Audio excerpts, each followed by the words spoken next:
हरे कृष्णा। ओम अज्ञानतिमिरन्धस्य ज्ञानञ्जनाशलाकया चक्षुरुन्मिलितं येन तस्मै श्रीगुरवे नमः। श्रीचैतन्यमनोभीष्टं स्थापितं येन भूतले स्वयं रूपः कदा मह्यं ददाति स्वपदान्तिकम्। वन्देऽहं श्रीगुरु श्रीयुतपदकमलं श्रीगुरून् वैष्णवांश्च श्रीरूपं साग्रजातं सहगण रघुनाथान्वितं तं सजीवं साद्वैतं सावधूतं परिजनसहितं कृष्ण चैतन्यदेवं श्रीराधा कृष्ण पादान् सहगण ललिता श्रीविशाखान्वितांश्च हे कृष्णा करुणा सिंधु सिंधु दीनबन्धु जगत्पते गोपेश गोपिकान्त गोपिकांत राधा राधा कान्त कांत नमोस्तु तप्त कांचन सप्तकांतांगो गौरांगी राधे वृंदावनेश्वरी वृषभानुसुते देवी प्रणमामि हरिप्रिय। वाञ्छाकल्पतरुभ्यश्च कृपा सिन्धुभ्यैव च पतितानां पावनेभ्यो वैष्णवेभ्यो नमो नमः। श्रीकृष्ण चैतन्य प्रभु प्रभु नित्यानंद नित्यानंद श्री अद्वैत गदाधर जगदाधर श्रीवासादि गौर भक्तवृंद। गौतम हरे कृष्णा कृष्णा कृष्णा हरे हरे, हरे राम राम राम हरे हरे। हरे नमो हरे विष्णुपादाय पादाय कृष्ण पृष्ठाय भूतले श्रीमते भक्ति वेदांत वेदांत स्वामी इति स्वामी नामिने। नाम नमस्ते नमस्ते सरस्वते देवे सरस्वती देवी गौरवाणी प्रचारिणे निर्विशेषा शून्यवादी पाश्चात्य पाश्चात्य देशतान्य देश श्री की जय। तो जब तक मैं स्क्रीन शेयर करता हूँ तब तक थोड़ा सा रिकैप करके बताइए क्या पढ़ा था कल, क्या समझा था मतलब।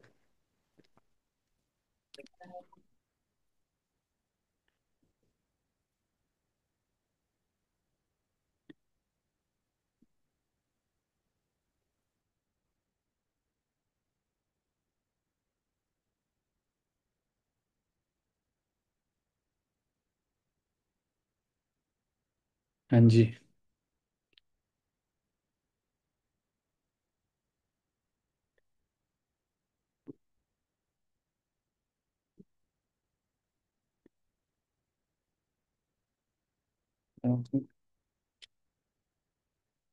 हरे कृष्ण। प्रभु जी सेवा के बारे में पढ़ा था कि हम लोग कहीं ना कहीं एक दूसरे की सेवा ही कर रहे हैं, इवन फैमिली में भी और सोसाइटी में भी और इस देश में भी कोई ना कोई किसी न किसी की सेवा कर रहा है। तो हम्म। इसके बारे में ही डिटेल डिस्कशन होगा कुछ। तो सेवा करने से क्या बेनिफिट होता है मतलब एक चीज था कि हाँ हमने पॉइंट डिस्कस किया था कि हम सबकी सेवा करते हैं और साथ में भगवान की सेवा इम्पोर्टेंट क्यों है। अगर हम बाकियों की सेवा कर रहे हैं और भगवान की नहीं कर रहे हैं तो उससे क्या नुकसान क्या है।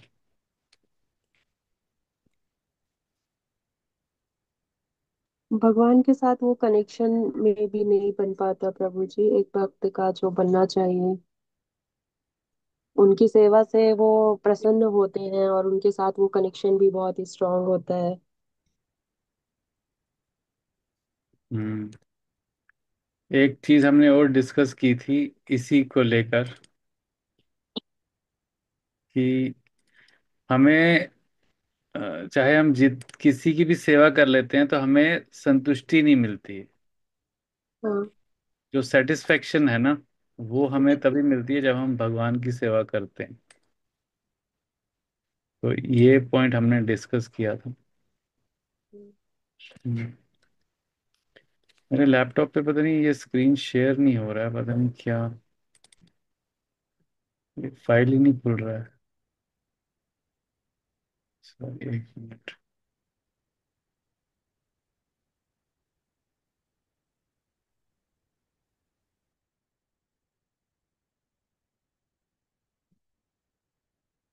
नहीं क्या दिक्कत आ रहा है। हाँ खुल गया सॉरी। तो हम लोग, मैं एक मिनट शेयर कर कर देता हूँ।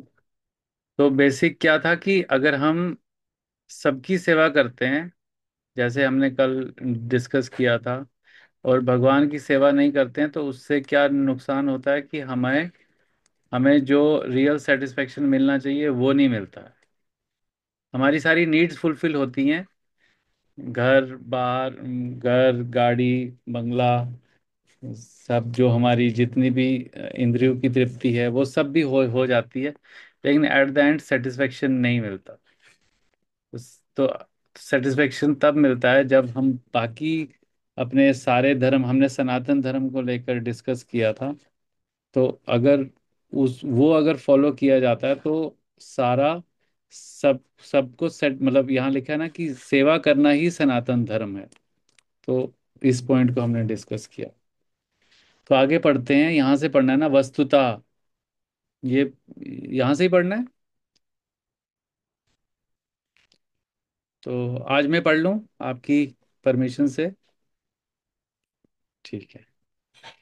तो वस्तुतः भगवान के साथ हमारा संबंध सेवा का संबंध है। परमेश्वर परम भोक्ता हैं और हम सारे जीव उनके सेवक हैं।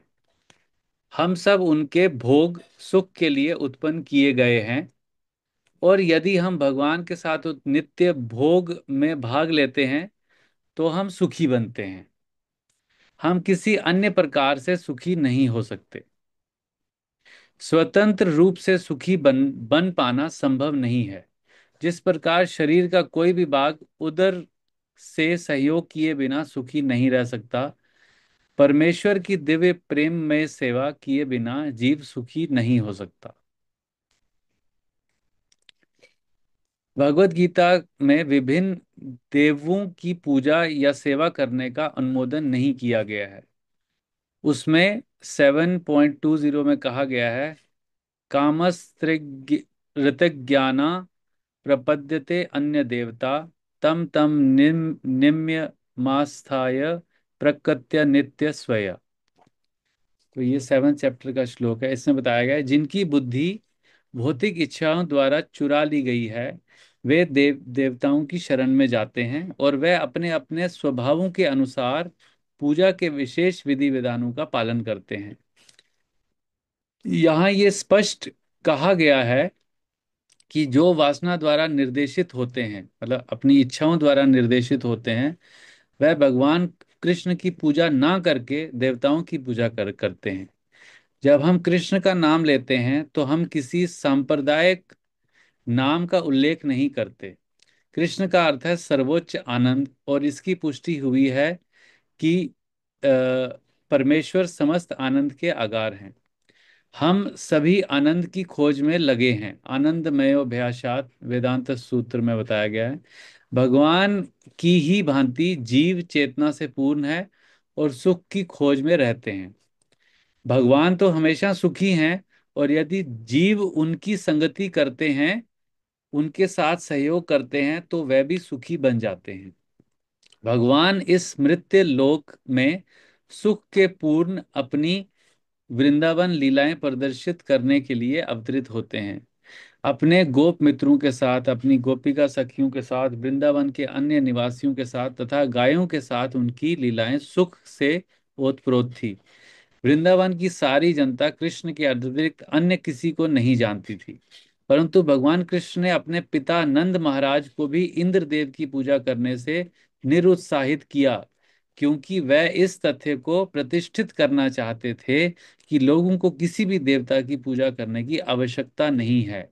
उन्हें एकमात्र परमेश्वर की पूजा करनी चाहिए, क्योंकि उनका चरम लक्ष्य उनके भगवान भगवान के धाम को वापस जाना है। तो बताइए क्या समझ आता है इसमें, जिन्होंने ध्यान से सुना?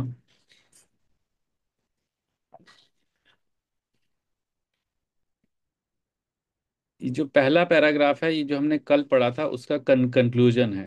तो कंक्लूजन क्या है इसमें, इस पैराग्राफ में?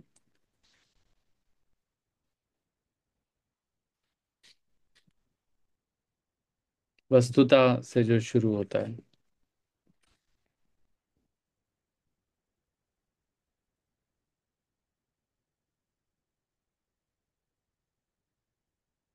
हमें सुख कैसे प्राप्त हो सकता है? भगवान की सेवा करके प्रभु जी। दूसरा कोई ऑप्शन है? नहीं है आई थिंक। आई थिंक या यहाँ लिखा है? हाँ यहाँ लिखा है प्रभु जी, नहीं है दूसरा ऑप्शन। कोई दूसरा ऑप्शन है? कोई और बताना चाहता है कि कोई दूसरा ऑप्शन है? नहीं प्रभु जी, नहीं है, भगवान के सेवा ही है। हाँ। हमें भगवान की सेवा नहीं करेंगे तो कहीं तो हमें सेवा करना ही पड़ेगा, इसलिए भगवान की सेवा करनी चाहिए। हाँ, नहीं, कहीं सेवा हम कर सकते हैं ऐसे तो। लोग कुत्तों की भी सेवा करते हैं, बिल्लियों की भी सेवा करते हैं। लेकिन यहाँ बोला गया कि उसमें सुख नहीं मिलता। जी प्रभु जी, अगर उसमें नहीं मिलेगी। अगर सुख चाहिए लाइफ में, मतलब सुख के बदले एक्चुअली यहाँ वर्ड आएगा आनंद। अगर इंग्लिश में पढ़ेंगे तो ब्लिस लिखा हुआ है, ब्लिस। ब्लिस मतलब आनंद। तो अगर आनंद चाहिए, जीवन में आनंद चाहिए, क्योंकि सुख आएगा तो दुख भी आएगा। लेकिन यहाँ अगर आनंद चाहिए तो उसके लिए कोई और दूसरा उपाय नहीं है। ये भगवत गीता में बताया जा रहा है कि कोई दूसरा ऑप्शन ही नहीं है। हम चाहे जितने भी वर्ष जो हैं अपने जीवन के ऑप्शन ढूंढने में लगा दें कि नहीं मैं ये ऐसी गाड़ी ले लूंगा, ऐसा घर ले लूंगा, मेरी अच्छी पत्नी हो जाएगी, मेरा अच्छा पति हो जाएगा, मेरे बेटे इंजीनियर डॉक्टर बन जाएंगे, उनकी सैलरी हो जाएगी, वट, मेरे 10-10 नाती पोते हो जाएंगे, मेरा बहुत बड़े परिवार हो जाएगा, सब कुछ मेरे पास होगा, पैसा होगा, ये होगा, उसके बाद भी सुख नहीं मिलेगा।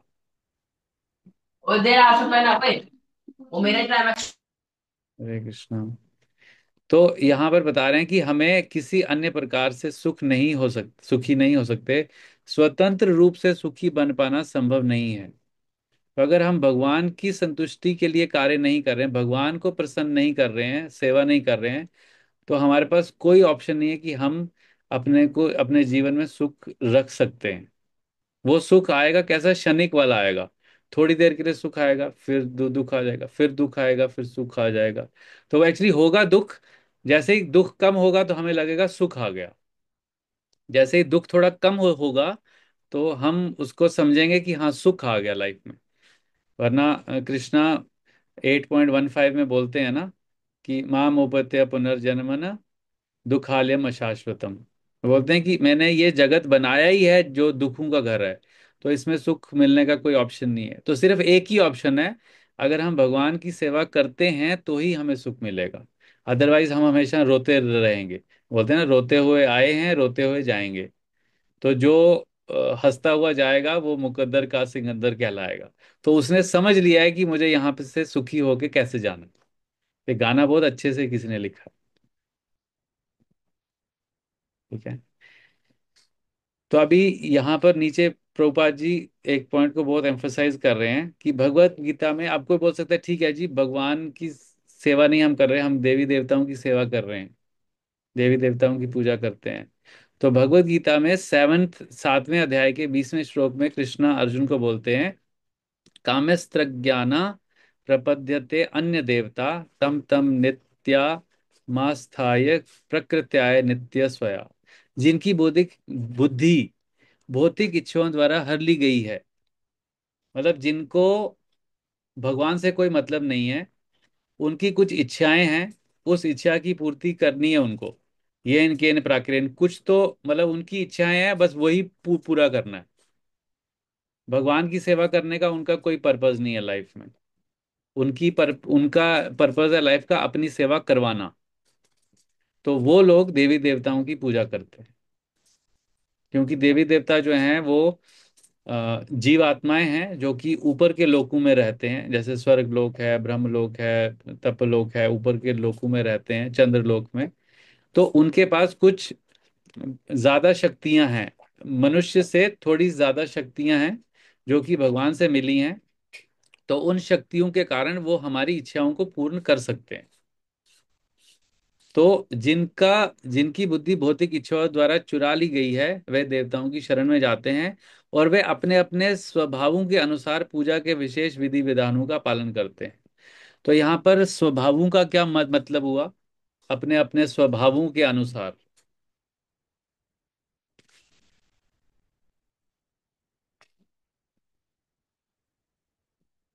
बताइए।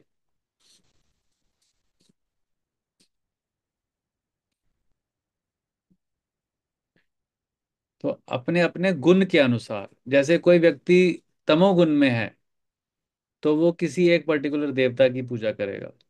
कोई व्यक्ति अगर रजोगुण में है तो वो एक अलग देवता की पूजा करेगा। कोई अगर सत्व गुण में है तो वो एक अलग देवता की पूजा करेगा। तो ये उसका स्वभाव है, उसका नेचर है वैसा, है ना।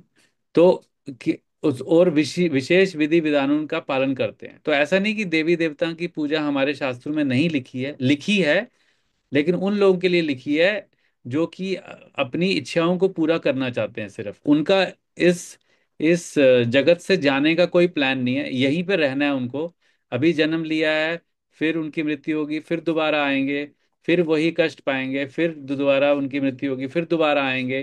कभी मनुष्य के रूप में आएंगे, कभी किसी कुत्ते बिल्ली के रूप में आएंगे, किसी कभी चीड़े कीड़े के, कभी पंछी के, इसी रूप में आते रहेंगे। लेकिन उनको देवी देवताओं की पूजा करने का ऑप्शन सिर्फ मनुष्य शरीर में मिलेगा। तो वो उनका बुद्धि यही रहेगा कि हाँ ये मेरी इच्छा है, ये मेरी इच्छा पूरी हो जाए बस। ये सब जन्म मृत्यु का चक्कर, ये सब मुझे समझ नहीं आता ज्यादा। ये जो सब ऐसे ही फिलोसफी हैं, ये कोई ऐसी माइथोलॉजी है, झूठ है सब। यहीं पे रहो, खाओ पियो ऐश करो, यही जीवन है। तो ऐसे लोग हमेशा देवी देवताओं की शरण में जाते हैं क्योंकि वो उनकी इच्छाओं को जल्दी पूरा करते हैं।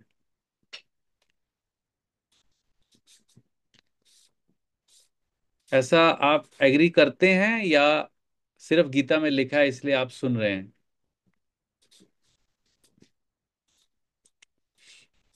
तो कृष्णा यहाँ बोल रहे हैं कुछ, तो हम उसमें एग्री करते हैं या नहीं?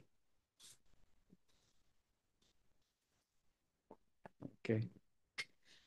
तो यहाँ ये स्पष्ट कहा गया है कि जो वासना द्वारा निर्देशित होते हैं, मतलब उनके कुछ डिजायर्स होते हैं कि मेरे को ये मिल जाए, मेरे को वो मिल जाए, मैं वहां चले जाऊं, मैं वहां चला, कुछ ना कुछ डिजायर रहते हैं।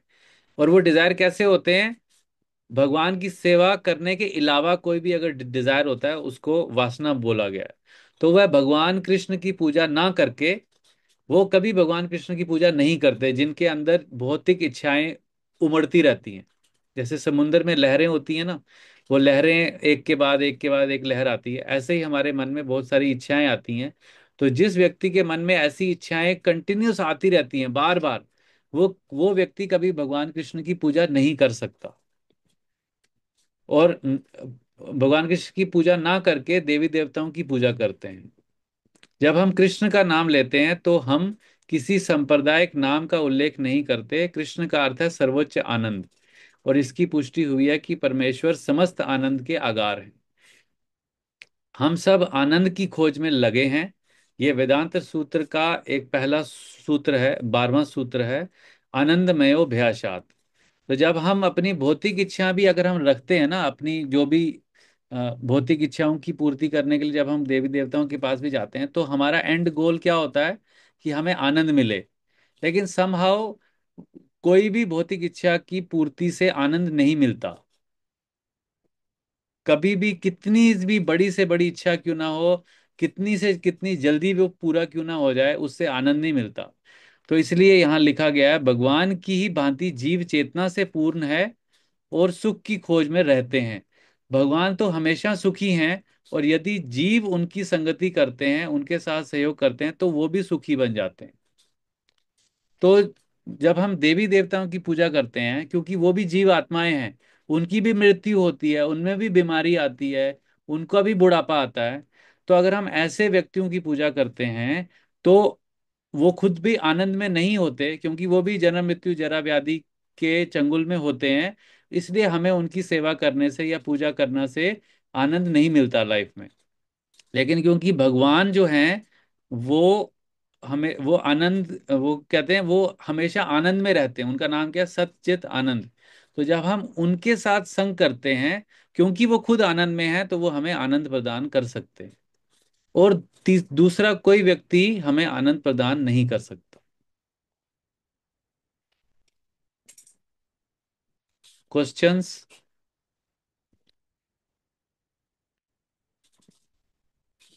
तो ये भी पढ़ लेते हैं, हाँ बताइए। लेकिन प्रभु जी, फैमिली में तो बहुत सारा ऐसा ही फॉलो करते हैं। लाइक मतलब ऐसे लगता है कि वो क्या बोलते हैं, घर के जो देवता होते हैं, शिव जी ज्यादातर पूजा पूजा करते हैं, या कोई देवी होती है, तो वो बोल के तो हमें करना ही पड़ता है प्रभु जी। हाँ, कि कर जब वो कर फैमिली का सकते बता हैं। दिया कि कर वो उनके कर यहाँ। सकते हैं। हाँ हाँ। जैसे उसका तरीका क्या है, अगर आपके अंदर 100% फेथ है कि मुझे कृष्ण की पूजा करनी है, और हम्म। अगर आपके घर में कुछ ऐसे कस्टम्स हैं, कुछ ऐसे रीति रिवाज हैं, तो जब हम देवताओं की पूजा भी करते हैं तो हम अगर वासना रहित होकर पूजा करते हैं और उन देवी देवताओं से भगवान की भक्ति मांगते हैं, तो वो उसमें भी हमें आनंद मिलता है। क्योंकि देवी देवताओं के पास अगर हम भौतिक इच्छा लेके जाते हैं तो हमें आनंद नहीं मिलता। लेकिन अगर हम देवी देवताओं के पास जाके अगर हम उनसे भक्ति मांगते हैं, भगवान की सेवा मांगते हैं, तो वो हम पे बहुत ज्यादा खुश होते हैं, हमसे प्रसन्न होते हैं कि जो मैं कर रहा हूं यही मुझसे मांगने आ रहा है। जैसे शिव जी का एग्जाम्पल लेते हैं, आपने बताया, तो शिव जी का नाम है आशुतोष। तो आशुतोष का मतलब है जो बहुत जल्दी प्रसन्न होते हैं। तो शिव जी को आपने देखा होगा कि जब जिस मुद्रा में वो बैठे होते हैं तो हमेशा वो जाप करने की मुद्रा में बैठे होते हैं। तो वो राम नाम का जाप करते हैं। और जब भौतिक इच्छाओं वाले लोग उनके पास चले जाते हैं, कोई आदमी चला गया, बोला मुझे अच्छी पत्नी मिल जाए, कोई लेडी चली गई मुझे अच्छा पति मिल जाए, कोई बोला मुझे घर दे दो, कोई बोले मेरे बेटे की नौकरी लगा, कोई बोलता है मेरे बेटे की शादी करा दो, तो उसे बहुत डिस्टर्ब होते हैं। वो बहुत डिस्टर्ब्ड होते हैं, उनको बहुत गुस्सा आता है। क्योंकि वो बहुत जल्दी गुस्सा भी आता है उनको, आपने देखा होगा शिव जी को क्रोध आता है तो उनको बहुत गुस्सा आता है, तो वो क्या करते हैं, उसको अपने आगे से भगाने के लिए उसको बोलते हैं जा तेरी इच्छा पूरी कर ली, चलो जाओ आगे। फिर दूसरा आ जाता है, फिर वो भी सेम मांगता है। तो वो क्या करते हैं, आपने देखा होगा बहुत सारे सीरियल्स में भी बताया है कि जब पार्वती माता, अगर शिव जी जो है ध्यान मुद्रा में बैठे हैं और पार्वती माता अगर उनको डिस्टर्ब करती हैं तो वो क्रोधित होते हैं। फिर बोलते हैं क्या हो गया, इतना इतना क्या हो गया जो तुम मुझे मुझे बीच में मेरी ध्यान मुद्रा से बाहर ला ला रही हो। तो इसलिए शिव जी को अगर हमें रियली में प्रसन्न करना है ना, अगर शिव जी की कोई पूजा करता है तो शिव जी की बात माननी चाहिए फिर। तो शिव जी की बात जो है, वो जब एक बार पार्वती माता को वो उपदेश दे रहे थे, मैं उसका रेफरेंस भेजूंगा, मुझे श्लोका याद नहीं है। तो उनको शिव जी माता उनसे पूछती हैं कि इस दुनिया में सर्वोच्च पूजा किसकी होती है और कैसे होती है। तो उसमें श्लोक है, वो मुझे याद नहीं आ रहा लेकिन मैं आपको भेज दूंगा। उसमें वो बताते हैं कि भगवान विष्णु की ही सेवा से एक व्यक्ति को, जीव को मुक्ति प्राप्त हो सकती है, या सुख या आनंद प्राप्त हो सकता है, और किसी की पूजा से नहीं हो सकता। बोलते हैं इवन मेरी भी पूजा से नहीं हो सकता। ऐसा वो पार्वती माता को बोलते हैं। तो अगर हम कृष्ण शिव जी को मानते हैं तो शिव जी की बात भी माननी चाहिए हमको। लेकिन हम शिव जी की बात नहीं मानते, हम अपनी बात मनवाने के लिए शिव जी के पास जाते हैं, तो उससे हमें आनंद नहीं मिलता, उससे शिव जी डिस्टर्ब होते हैं बहुत।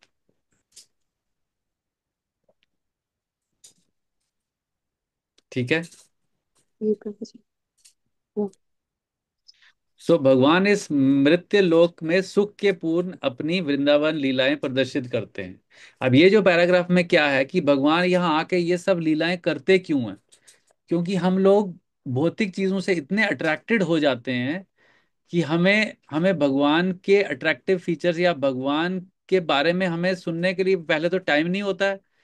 टाइम भी होता है तो हम उसको अलग अलग जगह पे यूटिलाइज करते हैं, टीवी देखने में, आजकल फोन में गेम्स हैं, फोन में वीडियोस हैं, फोन में शॉर्ट्स हैं, रील्स हैं, फेसबुक हैं, इधर उधर दुनिया भर की चीजें हैं, उसमें हमारा टाइम जाता है। तो भगवान बोलते हैं ठीक है, तो मैं आता हूँ। फिर वो छोटे बच्चे का रूप लेते हैं, बाल रूप लेते हैं, फिर उसमें लीलाएं करते हैं, पूतना को मारते हैं, अगासुर को मारते हैं, अलग अलग असुरों को मारते हैं। और क्यों, और फिर गायों के साथ खेलते हैं। वो क्यों करते हैं कि हम जो इतने सारा बिजी हैं, हम थोड़ा उनसे अट्रैक्ट हो जाएं और उनके बारे में सुने, उनके बारे में पढ़ें। तो ताकि जब हम उनके बारे में सुनेंगे पढ़ेंगे तभी तो उनकी सेवा करने की इच्छा जागेगी ना। अदरवाइज तो जो हम अभी तक कर रहे हैं वही कंटिन्यू करते रहेंगे। तो यहाँ पर आज ही मैं सुबह सुन रहा था और आज ही हम ये पढ़ रहे हैं कि जब 10th कृष्णा बुक के नहीं, कृष्णा बुक जो आप पढ़ रहे हैं उसमें भी ये आया होगा।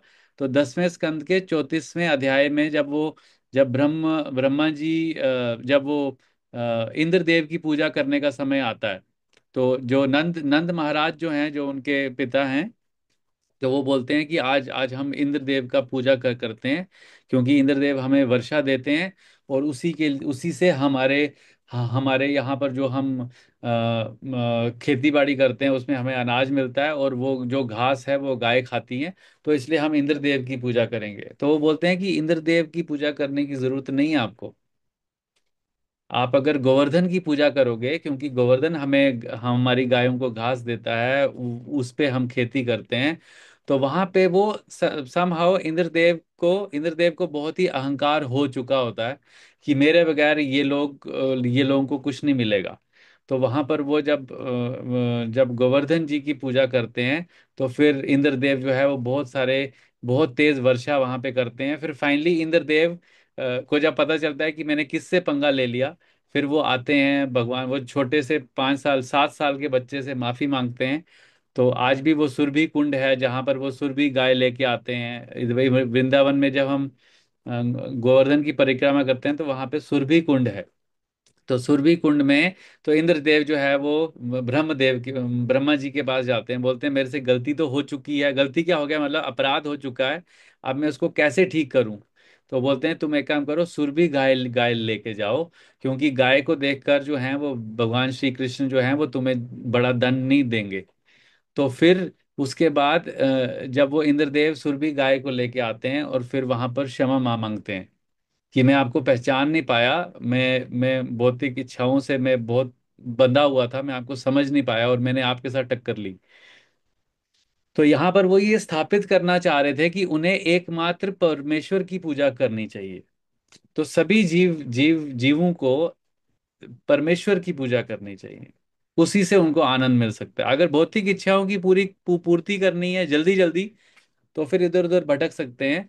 लेकिन अगर भगवान की पूजा करेंगे तो एक तो आनंद मिलेगा, प्लस सारी भौतिक इच्छाएं भी अपने आप पूरी होंगी। ऑटोमेटिक है वो साइड ए इफेक्ट है। भगवान की पूजा करने से भौतिक इच्छाओं का पूरा होना साइड इफेक्ट है। और अगर देवी देवताओं की पूजा करने से जो मेन इफेक्ट है वो है भौतिक इच्छाओं की पूर्ति, लेकिन उसमें जो मेन इच्छा पूर्ति है वो नहीं होगी।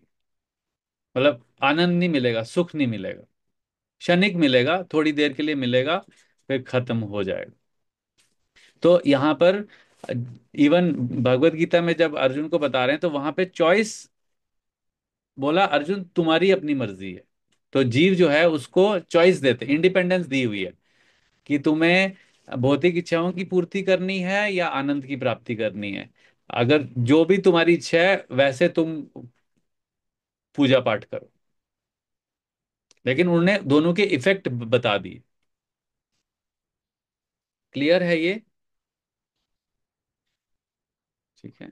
तो यहाँ पर यह नहीं बताया जा रहा है कि देवी देवताओं का रिस्पेक्ट नहीं करना है, आदर नहीं करना है।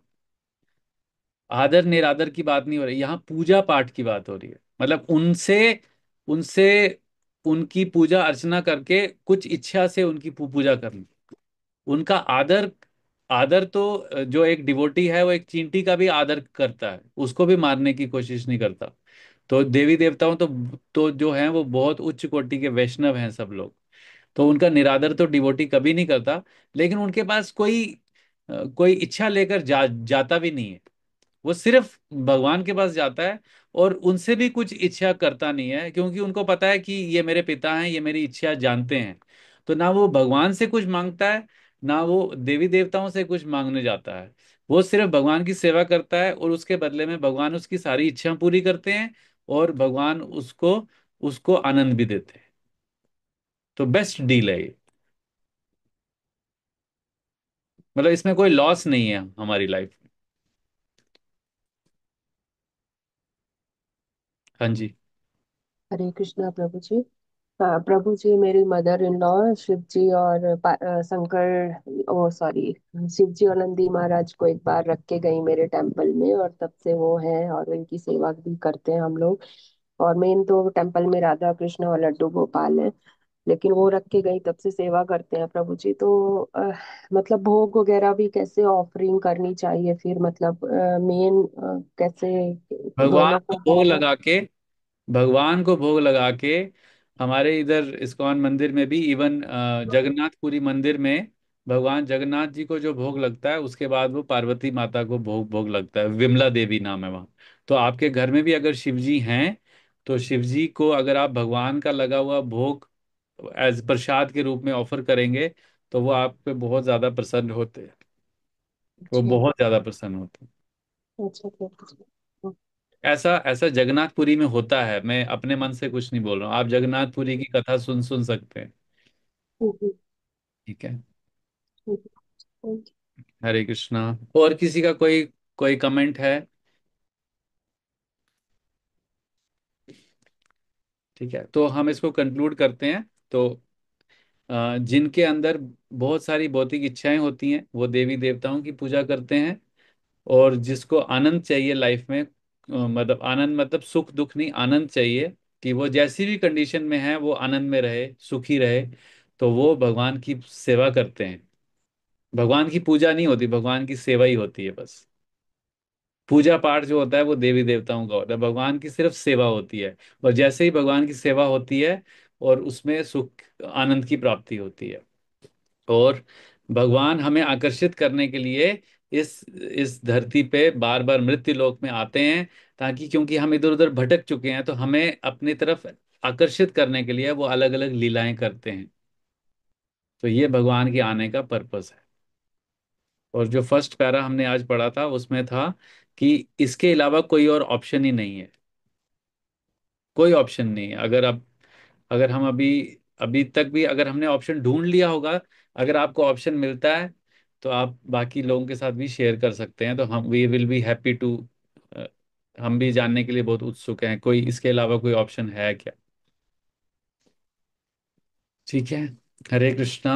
श्रील प्रभुपाद की जय। गौर भक्त वृंद की जय।